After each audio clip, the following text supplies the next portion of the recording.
Hello everyone, welcome to the lesson Pilgrim at Tinker Creek. As I have told you in the introduction, this chapter is an extract from a book of same name written by Annie Dillard. The book tells about her observations of the wonders of nature in Tinker Creek, the place where she lived. In the first three paragraphs, she tells about a wonderful and frightening sight she had seen when wandering through Tinker Creek. She saw how the life of a frog is sucked and consumed by a giant water bug. Let's go directly to the first paragraph. Listen carefully.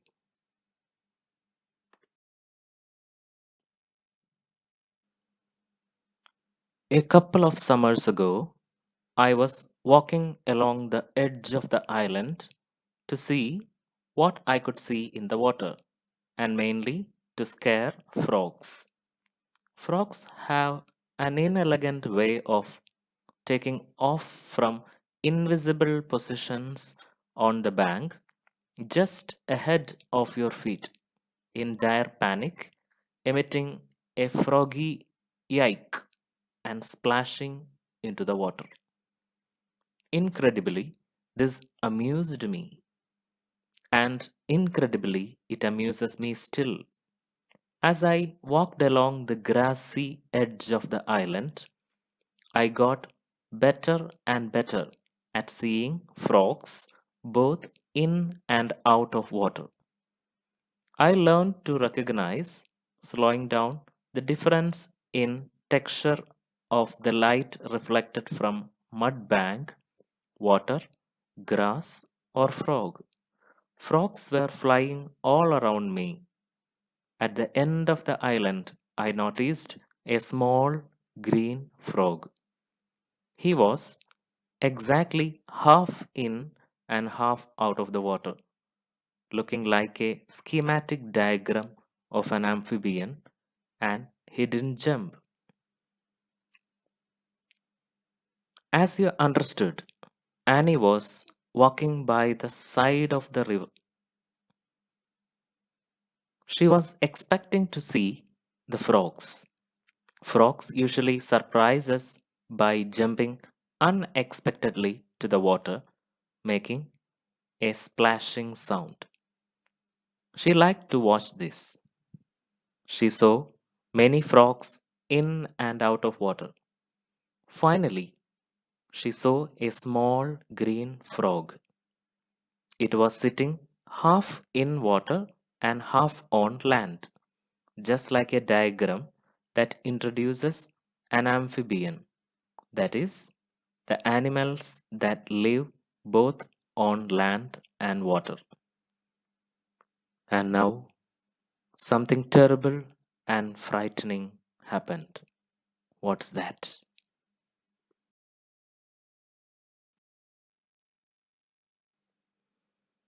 Para 2 describes what happened to the frog.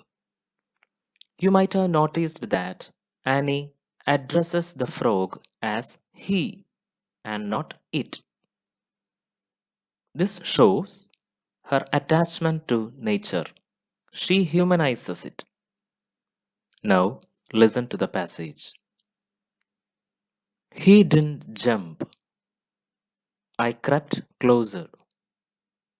At last, I knelt on the island's winter-killed grass, lost, dumbstruck, staring at the frog in the creek just 4 feet away. He was a very small frog with wide, dull eyes. And just as I looked at him, he slowly crumbled and began to sag. The spirit vanished from his eyes as if snuffed. His skin emptied and drooped. His very skull seemed to collapse and settle like a kicked tent. He was shrinking before my eyes like a deflating football. I watched the taut, glistening skin on his shoulders rock and rumble and fall. Soon, part of his skin, formless as a pricked balloon, lay in floating folds like bright scum on top of the water. It was a monstrous and terrifying thing. I gaped, bewildered, appalled. An oval shadow hung in the water behind the drained frog. Then the shadow glided away. The frog's skin bag started to sink. As she looked the frog closely, it began to shrink, just like a balloon emptied of air. Life went out of its eyes. Just before her very eyes, the frog became just a covering skin without flesh in it. It was a monstrous sight. She was appalled, that is, shocked. After a while, only the skin remained. Slowly, the skin, like a bag, began to sink to the bottom of the water. How did this happen?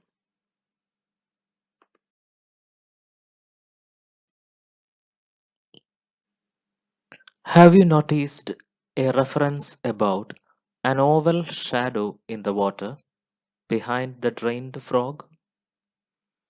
In the para 3, Annie explains what really transformed a live frog to a bag of skin. Listen, I had read about the giant water bug, but never seen one. Giant water bug is really the name of the creature, which is an enormous, heavy bodied brown bug. It eats insects, tadpoles, fish, and frogs. Its grasping forelegs are mighty and hooked inward. It seizes a victim with these legs, hugs it tight, and paralyzes it with enzymes injected during a vicious bite. That one bite is the only bite it ever takes. Through the puncture shoot the poisons that dissolve the victim's muscles and bones and organs, all but the skin, and through it the giant water bug sucks out the victim's body reduced to a juice. This event is quite common in warm fresh water. The frog I saw was being sucked by a giant water bug. I had been kneeling on the island grass when the unrecognizable flap of frog skin settled on the creek bottom. Swaying, I stood up and brushed the knees of my pants. I couldn't catch my breath. The passage explains everything. The enzymes injected by the bug dissolve the whole inner content of the frog, even its bones, except the skin. The juice is consumed by the bug. The ways of nature are indeed fascinating.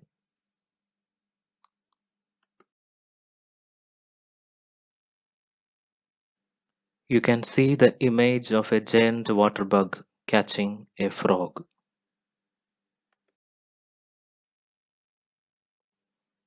Find answers to these questions. Thank you.